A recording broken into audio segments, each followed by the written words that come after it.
Assalamualaikum warahmatullahi wabarakatuh. Perkenalkan, nama saya Sarful Reza Saputra dengan NIM 18720505105. Saya dari Prodi Pendidikan Ekonomi kelas B.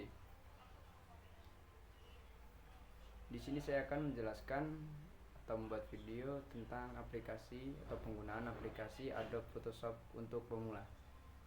Nah, video ini saya bikin guna memenuhi proyek UTS pada mata kuliah aplikasi komputer semester ganjil. Nah, cara menggunakan Photoshop. Photoshop atau Adobe Photoshop merupakan perangkat lunak berbasis bitmap yang dibuat untuk sarana pengeditan gambar ataupun foto. Selain itu, Adobe Photoshop biasa digunakan oleh fotografer digital dan perusahaan iklan untuk memberi efek tertentu pada gambar. Software ini dibuat oleh Adobe System yang merupakan perusahaan terkenal dari Amerika. Sekarang ini Adobe Photoshop sudah memiliki banyak versi. Beberapa diantaranya yaitu versi ke-9 yaitu Adobe Photoshop CS12, versi ke-10 ada Adobe Photoshop CS3, dan versi ke-11 ada Adobe Photoshop CS4, versi ke-12 ada Adobe Photoshop CS5, versi ke-13 ada Adobe Photoshop CS6, dan versi terbaru yaitu Adobe Photoshop CC. Cara menggunakan Photoshop cukup mudah. Adobe Photoshop merupakan dapat dipelajari secara otodidak asalkan memiliki referensi yang cukup. Hal ini memungkinkan para pemula untuk dapat menggunakan aplikasi ini tanpa mendapatkan kesulitan yang berarti. Referensi dan tutorial tentang Adobe Photoshop di internet cukup banyak. Hal ini memudahkan bagi pemula untuk dapat dengan cepat mempelajari Adobe Photoshop.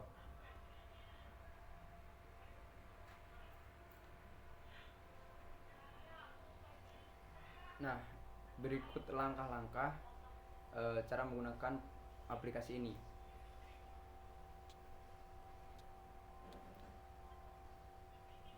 Yang pertama, menjalankan Adobe Photoshop. Nah, berikut tampilannya. Perangkat lunak Adobe Photoshop pada umumnya terletak di direktori C atau program Face tergantung versi, contoh CC, CS6, CS5, dan lain-lain. Software ini juga dapat ditemukan di desktop pada Windows dengan ikon berwarna biru dengan tulisan PS. Selain itu, Adobe Photoshop dapat ditemukan dengan menggunakan fitur pencari di Windows melalui Windows plus S dan ketik Adobe Photoshop. Untuk menjalankannya cukup klik 2 kali programnya atau klik kanan lalu open. Langkah kedua, membuat dokumen baru.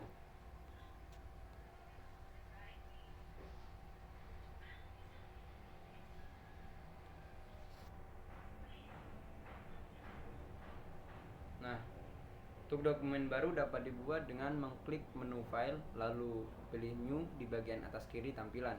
Selain itu, dokumen pada Photoshop dapat diakses melalui keyboard shortcut Ctrl N. Setelah muncul jendela new, dapat diatur berbagai pengaturan dokumen seperti ukuran, resolusi, dan lain-lain sesuai dengan kebutuhan. Adobe Photoshop juga sudah menyediakan berbagai model pengaturan yang tersedia pada drop-down preset. Setelah selesai diatur, lakukan klik tombol OK untuk menuju dokumen baru yang baru dibuat. Dokumen dapat diatur kembali pada menu image, lalu klik image size. Dokumen baru juga dapat otomatis dibuat dengan cara membuka gambar dalam Photoshop. Nah, untuk yang langkah ketiga yaitu membuat gambar atau foto ke dalam Photoshop. Nah, berikut tampilannya di aplikasinya. Nah, untuk cara membuka gambar dalam Photoshop cukup mudah. Hal ini dapat dilakukan dengan mengakses menu file, lalu klik open. Setelah muncul jendela open, lalu cari file yang akan kita buka. Setelah didapatkan, kemudian klik tombol OK. Cara ini juga dapat digunakan untuk membuka berbagai jenis file yang disupport oleh Adobe Photoshop. Berbagai jenis file image sudah disupport oleh Adobe Photoshop secara default. Namun demikian, pengguna juga dapat menambah jumlah ekstensi yang dapat disupport Photoshop dengan mendownload plugin tertentu di internet. Nah, untuk langkah yang keempat yaitu membuat layer baru dalam Photoshop. Berikut tampilan di aplikasinya. Nah, untuk layar baru merupakan komponen atau bagian-bagian yang membentuk suatu dokumen dalam Photoshop. Layar dapat dianalogikan sebagai kepingan puzzle dalam satu set permainan puzzle. Cara membuat layar baru dalam Photoshop dapat dilakukan dengan mengklik menu layar, lalu klik layar pada menu bar. Yang perlu diketahui oleh pengguna Photoshop pada kumpulan layar yang biasa terletak pada kanan bawah daerah kerja Photoshop. Urutan layar dari atas ke bawah menentukan posisi layar pada dokumen. Layar yang berada pada urutan teratas akan menutupi layar yang berada di urutan di bawahnya.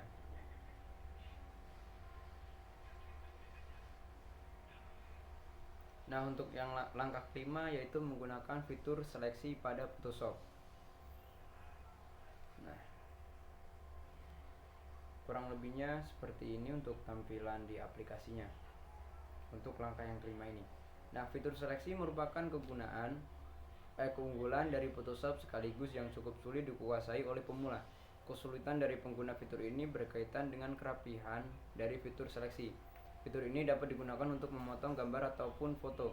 Selain itu fitur seleksi dapat digunakan untuk menghilangkan bagian-bagian dari gambar yang tidak diinginkan. Adobe Photoshop menyediakan setidaknya 3 jenis fitur seleksi, yaitu Marquee Tool, Lasso Tool, dan Quick Selection Tool atau Magic Wand Tool. Masing-masing jenis fitur seleksi memiliki keunggulan dan kelebihannya sendiri. Fitur ini dapat ditemukan pada toolbox di bagian kiri daerah kerja Photoshop. Nah, untuk selanjutnya langkah yang keenam yaitu menambah tulisan pada Photoshop. Nah, begini kurang lebihnya pada tampilan di aplikasinya. Nah, untuk cara ini menambah tulisan pada gambar menggunakan Photoshop dilakukan dengan menggunakan tipe tool.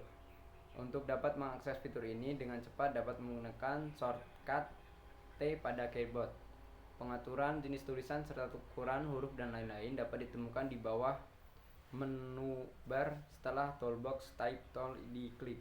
Dengan menambahkan teks ke dalam dokumen secara otomatis akan membuat layar baru atau layers F7. Nah, untuk langkah ketujuh yaitu mengatur efek gambar atau foto dalam Photoshop. Adobe Photoshop memiliki banyak fitur untuk mengatur efek gambar, foto, atau tulisan.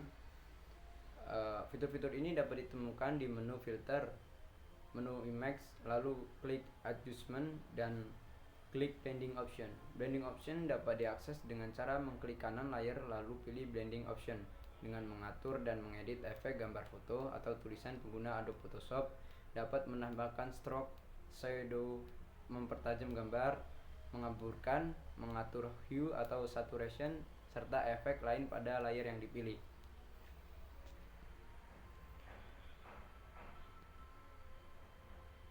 Nah, barusan saya paparkan cara penggunaan aplikasi pada Adobe Photoshop.